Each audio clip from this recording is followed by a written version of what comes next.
দর্শক, আজ এসেছি সিলেটের বিছানাকান্দিতে। পিয়াইন নদীর ঘাট থেকে আমরা নৌকা ভাড়া করেছি। আমাদের নৌকা চলছে বিছানাকান্দির উদ্দেশ্যে।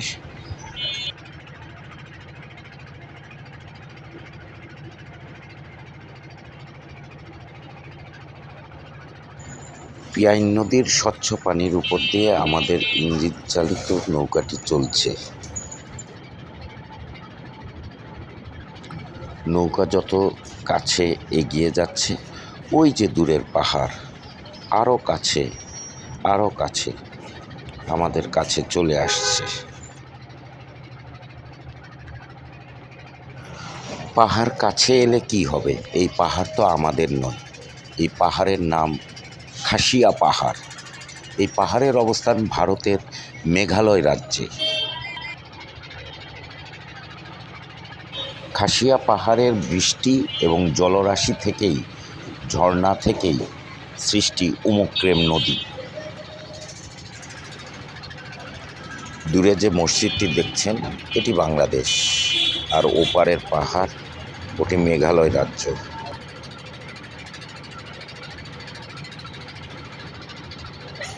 উমক্রেম নদী ঠিক এখানে মেঘালয় রাজ্যের খাসিয়া পাহাড় পার হয়ে ঠিক এখানেই কিন্তু এসে বাংলাদেশে মিলিত হয়েছে। দেখুন, এই যে খাসিয়া পাহাড়কে দেখছেন, ঠিক এই জায়গাতে এসেই মিলিত হয়েছে এবং এখানেই কিন্তু বিছানাকান্দি, এই জায়গাটিকে বলে যে বিছানাকান্দি, যেখানে উমক্রেম নদী মিলিত হয়েছে পিয়াইন নদীর সঙ্গে, এবং এখান থেকে পিয়াইন নদীর উৎপত্তি।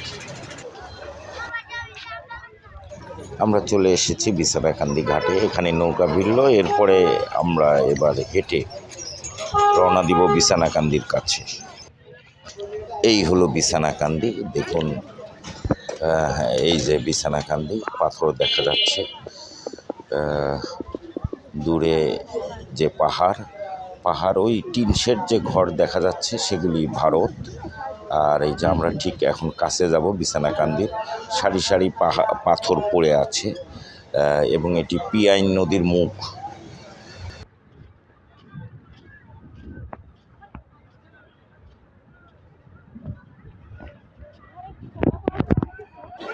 এই হলো বিছানাকান্দি। পাথর দেখুন, এটি পিয়াইন নদীর মুখ। ওপারে উমক্রেম নদী।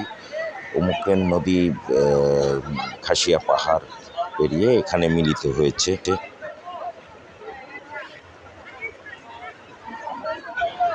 অনেক পর্যটক এসেছে দেখতে বিছানাকান্দি।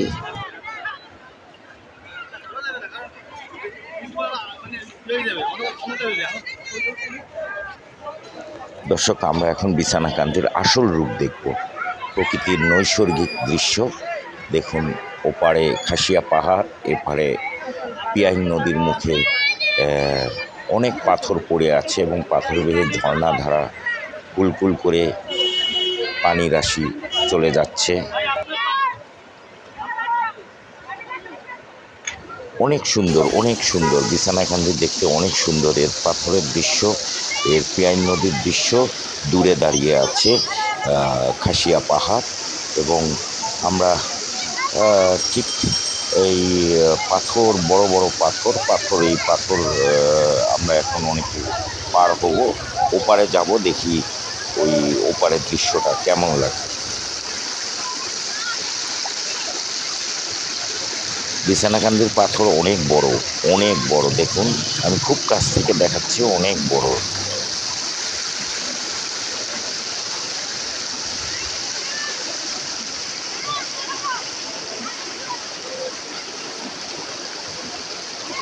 দর্শক, এই বিছানাকান্দির দৃশ্য আপনারা দেখুন। আজ বিদায় নিচ্ছি, আরেকদিন অন্য কিছু নিয়ে আপনাদের সামনে হাজির হব।